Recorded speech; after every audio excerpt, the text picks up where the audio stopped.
section of chapter 9, we're going to be looking at the distance formula and the midpoint formula. Hopefully those two formulas sound familiar to you, because hopefully you've completed them before. So we are going to just review them, okay? All right, let's start with distance formula, which of all of them I think is the hardest one to remember because it's the big long square root thingy, okay? And it usually starts with a lowercase or sometimes a capital D, and then it has this big long radical, and underneath you've got x2 minus x1 quantity squared plus y2 minus y1 quantity squared, okay? And so you are going to be given 2 points to deal with that distance formula. So example number 1, you're going to be given point P, which is going to be at -3, -1, and point Q, which is at -7, +5. Okay? If it helps, or like the first couple of these that you do, it will probably help you to label them. X1 and Y1, X2 and Y2. Or just label them in your notes, and then when you're actually doing it, you'll go, oh, okay, that one goes there and that one goes there. Okay, because that's kind of the key part. You plug them in the wrong spot, you're going to get the wrong answer. So make sure you get them in the right spot. All right, so D is going to be equal to the big long square root thing. And as with most formulas, I tell you the first pass, only plug it in. Don't try and simplify till your second pass, okay? That way, if something goes awry, you can look back and say, oh, I plugged something in the wrong spot, okay? So we're going to go -7 minus -3, and then square it, bless you, plus 5 minus -1, and then square it.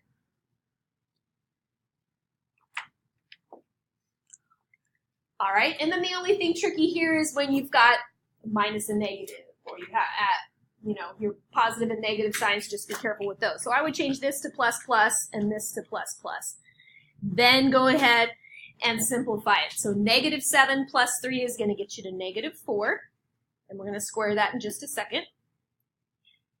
In the second set of parentheses, you've got 5 plus 1, which is 6. And we'll square that in just a second. So the beauty of the squaring is going to make your answer always what? Positive. Okay? Because distance, anytime you travel a distance, has to be positive. Okay? -4 squared is 16. 6 squared is 36. Add them together, you get 52 under that radical. Is 52 a perfect square? No. If it's a perfect square, great. You just take the square root and you're done.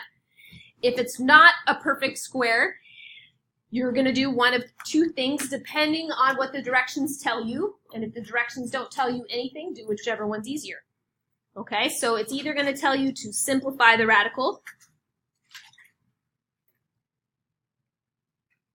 or they're going to tell you to round your decimal to a certain spot. Let's say hundredths, but they might say tenths, or they might say thousandths. Okay, just depends on the directions. So hundredths is how many numbers after the decimal? 2. Okay, but let's simplify the radical first. So to simplify the radical, we're going to take that 52 and get the prime factorization. Even, so we know 2 goes in there, happens to go in there 26 times, also even, and 2 goes in there 13 times. 13 is prime, so we can stop. We have a pair of 2s, so that's going to come out in front of the radical. 13 does not have a pair, so it stays inside the radical. So it's 2 rad 13 as a simplified radical. If they want the answer as a decimal, you're going to type the square root of 52 into your calculator. That up just a tad there. So we're going to go second square root on this calculator. And then type in 52. I really have a glare there. Oh, there, that's better. And I have 7.21. There's a 1 next to it, so it's going to stay or round up? Stay. But I'm going to make my equal sign wavy because I'm rounding, right? So I'm going to say 7.21.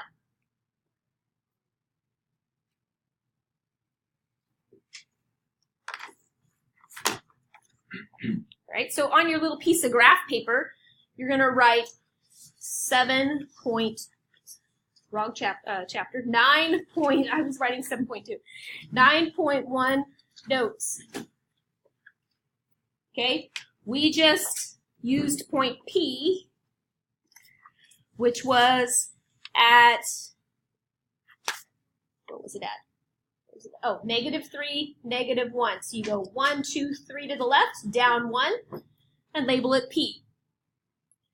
And then Q was at -7, +5. 1, 2, 3, 4, 5, 6, 7, up. 1, 2, 3, 4, 5. There's our Q. Okay? So if you can graph P and Q, great. Because our next formula is the midpoint formula. And if you're a visual learner, you can just graph the 2 points and count to where the midpoint, midpoint. You can simply go from Q to R, halfway between this line and this line would be this line, right? And then halfway from here to here, go to the middle. You should end up right, where is it at? Right there, right in the middle. So I went 2 this way, 2 this way, and up 1, 2, 3, or down 1, 2, 3. This is the middle. You can take your fingers and count there and count there. So if you ever have one of these questions and you have a piece of graph paper, you can do it this way. Or you can use that midpoint formula, which is x1 plus x2 divided by 2. And then y1 plus y2 divided by 2. So if we take the four numbers and plug them into the right spot, we're going to have -3 plus -7 divided by 2. And then for the y coordinate, we're going to have -1 plus 5 divided by 2. -3 plus -7 is -10. Divide that by 2, we get -5. And then -1 plus 5 is 4. So 4 over 2 simplifies to 2. Let's call that point PQR. Let's call that point R. So R is at -5, -2. So on your little graph paper, call it R. Okay? Now let's do, I'm going to move this up, but now let's do the Pythagorean Theorem.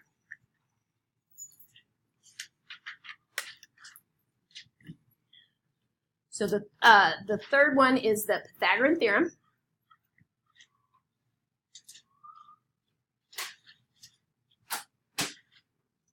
And for the Pythagorean Theorem, you need what kind of triangle? A right triangle.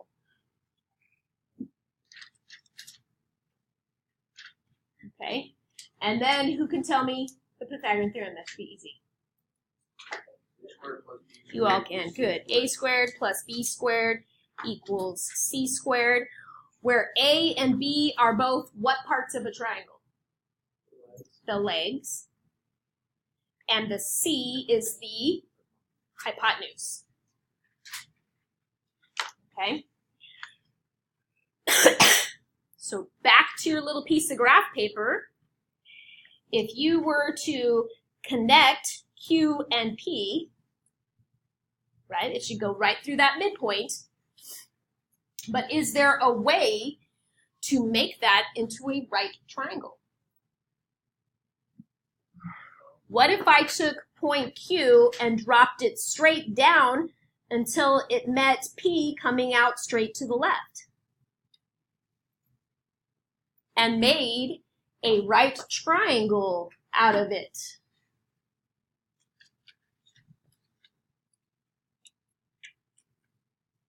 Magic, right? Magic happening. Here we go. So if we count the length of P, it's 1, 2, 3, 4 units. And if we count from Q, let's call this point over here S. From Q to S, it's 1, 2, 3, 4, 5, 6 units. Could we use the Pythagorean Theorem to get the length of that hypotenuse? Okay, so we're going to plug in the two legs, 4 and 6. So we're going to have 4 squared plus 6 squared equals x squared. 4 squared is 16, 6 squared is 36, and that is equal to x squared. And then, what does that add to? Okay, so 16 plus 36 is 52, and then we take the square root of both sides, and we get, go back to question number 1, and we simplify that 52 radical. It's either going to be 2 rad 13 or 7.21.